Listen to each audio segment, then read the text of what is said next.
From retinols to vitamin C to supplements, lower facelifts, and even injecting salmon sperm into our bodies. There's no shortage of anti-aging techniques to use to turn back the clock. Vanessa Freeman did the salmon thing. And? And I mean, I think she always looks amazing, but she said it was great. Yeah. Okay, so our next guest says you don't need to break the bank on all those cosmetic procedures to yield results. He says changing the lifestyle that you live, right, that can get you the results.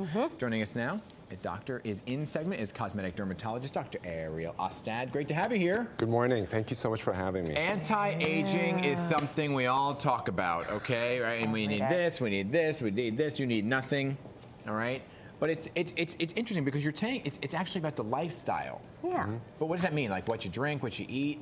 Absolutely. So I think those procedures that you alluded to, those non-surgical treatments are important. However, your lifestyle plays a critical role in terms of how you age. And that really encompasses nutrition, exercise, sleep, proper hydration, proper skincare, limiting things that cause inflammation like alcohol. Yeah.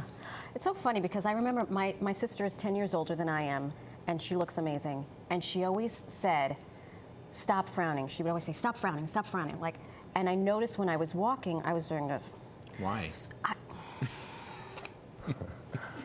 But joy, I think finding joy, it sounds so simple, but I think it turns everything up. Yeah, I love that you say that because there are actually Right? studies that show that your facial expressions and how you approach life and your emotions do contribute to how you age. Were you unhappy? So smile.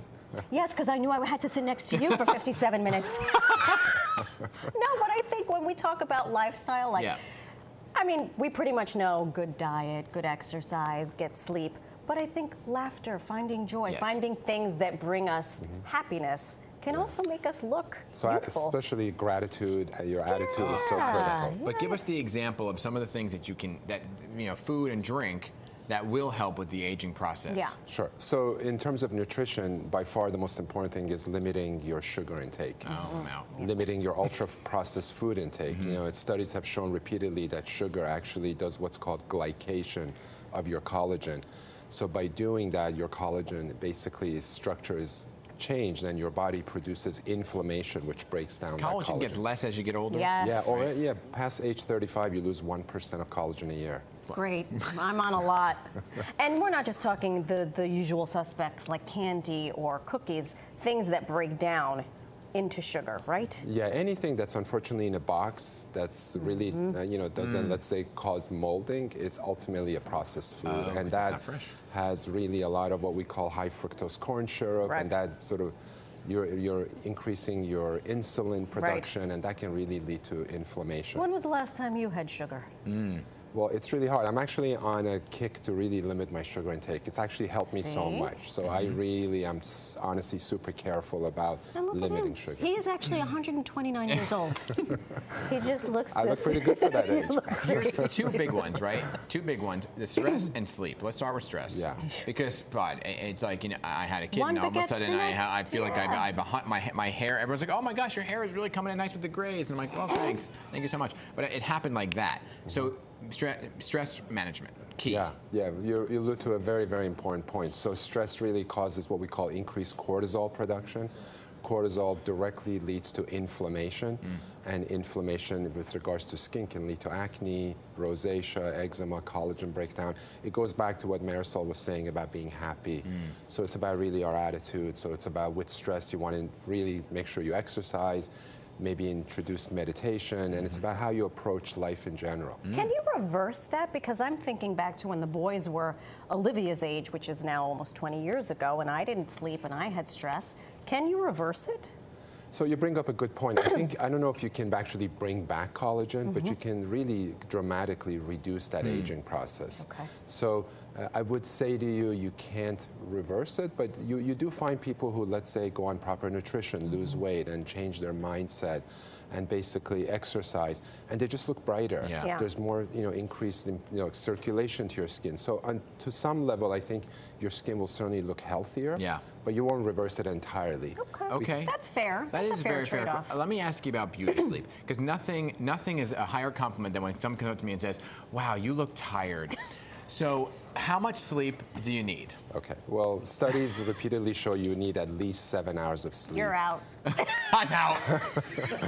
Out. Ideally 8, but we're all sleep deprived. We're all Yeah. getting typically 5 to 6 hours, and that just basically the next day, not only you look tired, you end up eating more, you end up just not, like your brain is fogged, and you're just not thinking properly, and sleep for sure also stimulates inflammation. So aging is all about inflammation. If you can reduce inflammation, you can really reduce aging. And I'm sure alcohol plays a role in getting good sleep and not having inflammation. Yeah.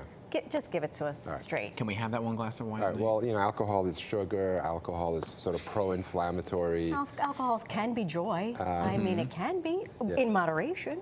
Yeah, it causes oxidative stress, and certainly it's dehydrating. And so limiting it, I think, limiting it is important. I know you can cut it all out, but having like a glass of wine or whatever choice of alcohol you like is fine. There's potions, elixirs, and retinols and things, and everyone's got the 85 regimen before you go to bed. Yeah. All right, you're going to bed. What are you putting on your face?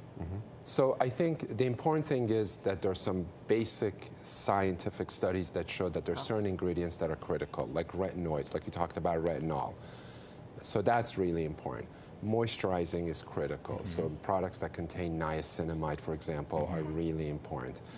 Antioxidants such as vitamin C, vitamin E, so those are important. But you don't need to put 85 different things. That's unfortunately, there's a trend where people think you have to put multiple things. And I see in my practice repeatedly how that leads to irritation.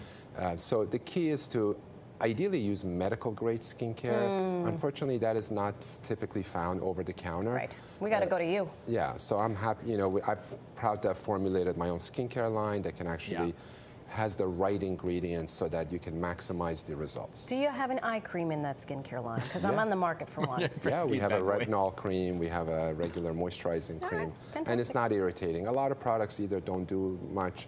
The products over the counter tend to be for all. For everybody, and you have to need to tailor. stylize it a little bit. Yeah. Well, Good it is stuff. always great to see you. Yes. Thank you so Thank you. much Thank you so much for having me. for giving us some grace. And don't worry, in 10 years, you'll get back to 7 hours. Collagen. For more information, you can always follow Dr. Ostad at Dr. Ariel Ostad on Instagram. Good stuff. Thank you so Thank you. much. Thank you so much.